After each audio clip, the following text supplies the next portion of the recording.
2's Kristen McPeak is live here in the studio with more on the different options that prosecutors could pursue.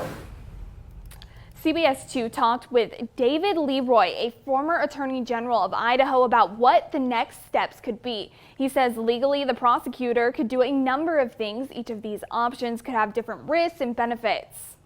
The prosecutor's problem is, does he or she attempt to bring Ms. Vallow back at this time, or do they wait for more leads and more evidence in pursuing the location of these children? Now, right now, Leroy says the biggest clue is Lori's lack of interest in helping police find her kids. But he also hopes the prosecutor will zero in on the evidence found at a storage unit Lori rented in Rexburg. Now, as you can see here, that unit is filled with children's photos of bikes and clothing, presumably belonging to JJ and Tylee. Unfortunately, Leroy says there's still no clear evidence in this case that can point investigators in one direction or the other. It's simply impossible to know whether a crime has been committed and whether the children are at risk at this time or something worse has happened. Now, Lori was seen visiting the storage unit several times right up until she suddenly left for Hawaii at the end of November. Most recently, she was ordered to bring back her children to Idaho late last month, but never showed. Ultimately, it's up to the prosecutor about what happens next. Now, looking ahead, Idaho health and welfare investigators are planning to release a report on the children's disappearance. That's expected to happen Saturday. Live in the studio, Kristen McPeak, CBS 2 News. Appropriate for today. It's like Christmas. You get this second signing period in recruiting and get a chance to kind of finish out the class. We're never done, and that's one of the things about recruiting that's always a fact. Today, Boise State football head coach Bryan Harsin talked about the upcoming group of football recruits for 2020.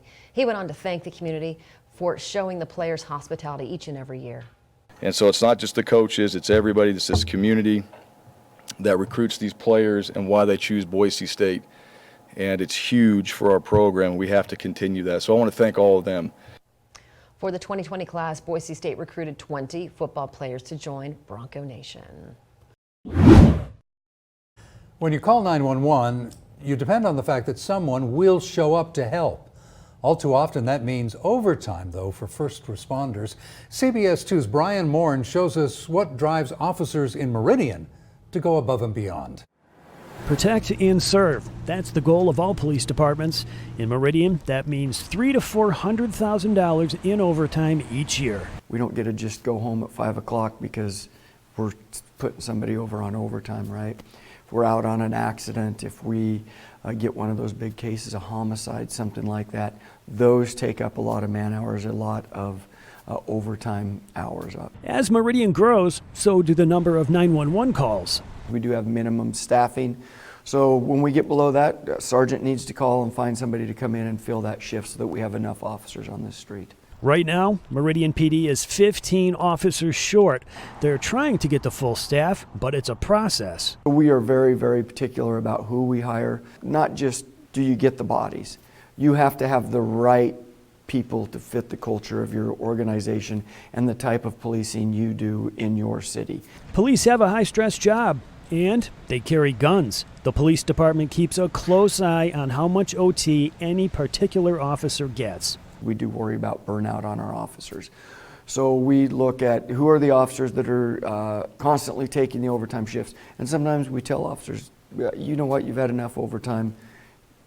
You need to spend time at home with your family. We'll get somebody else to come in and work that shift for you. Brian Morin, CBS 2 News.